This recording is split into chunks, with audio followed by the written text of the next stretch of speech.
Okay, so the basic single leg X sweep, very powerful, but a one-trick pony in the sense that everyone knows what way we're going. And so we want to develop sensitivity in feeling our opponent moving, and then rather than trying to move somebody who's completely at a standstill, prepared to eat whatever force we're throwing at them, we want to time it so that we're able to accelerate the direction that they're already giving us, using their energy against them, which is one of the principles that you hear so much about martial arts, and what creates the idea that a weaker opponent can beat a larger, stronger opponent. So there's three main ways that we end up getting into that kind of situation where our opponent shifts their weight. The first one, so just for an example, Kevin just sits his weight down a little bit, squats, leans his weight a little bit this way. Oh man, even if I can jog him a little bit, he just steps his leg back, I can't do anything from here. Typically we just go to X guard at this point, which is something we'll talk about in another instructional, but what I want is I want him to start shifting his weight further to the side, which is going to take his center of gravity and start shifting it to the edge of his post for me. One of the ways that this will naturally happen is him peeling the foot off my hip. If he leans back like this the whole time and pushes down my foot, it's very difficult for him to actually do much from here. What he needs to do is he needs to get his body weight behind it, so he's not just using his arm. See what happens there? So go back a little bit, really push this foot off, Kevin. He brings his hips a little bit to the right so that he can put his body weight behind the push. And so single leg X is extremely easy to just completely screw up in the sense where if I'm here, he pulls the foot off, I've lost it, and I have to go into maintenance immediately.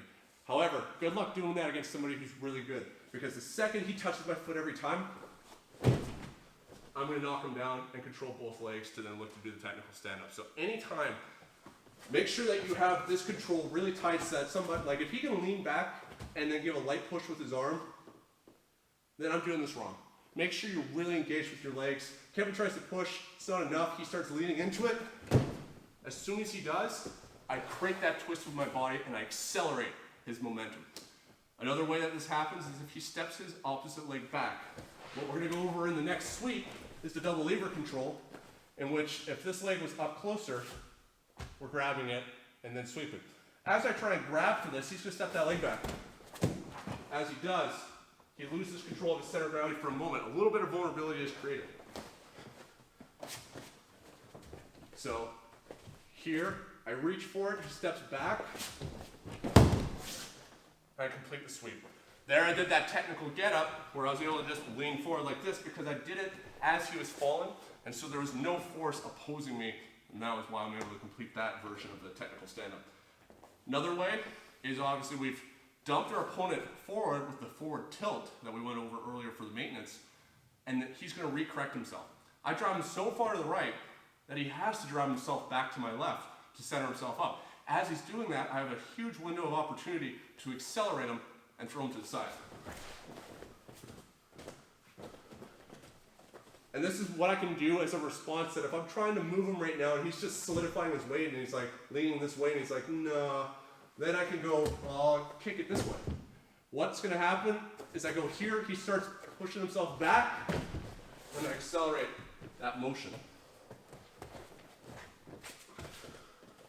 Every time, without fail, I'm going to push him down, and he is going to come back up like this. So as I push him forward, and I get this grip, as he comes up, I accelerate it, and I use his energy against himself.